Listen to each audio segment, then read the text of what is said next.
काल वाशिम येथे शेतकऱ्यांनी पीक विमा कर्जमाफी, स्वामीनाथन आयोग लागू करावा, सोयाबीनला भाव मिळावा यासाठी मोर्चा काढला होता। यावेळी शेतकरी प्रचंड आक्रमक झाले असता प्रशासनाने मोठा पोलीस बंदोबस्त लावून शेतकऱ्यांना जिल्हाधिकारी कार्यालयाच्या गेटवरच अडवले। यावेळी पोलीस प्रशासन व शेतकरी यांच्यात चांगले शाब्दिक खटके उडाले।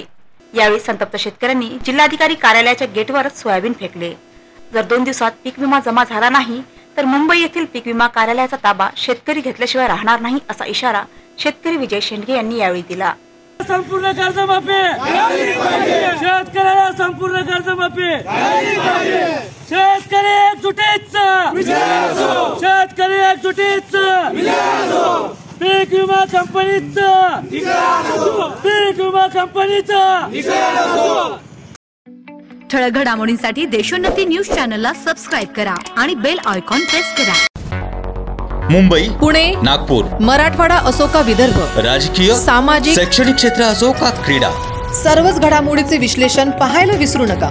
फक्त देशोन्नती न्यूजवर।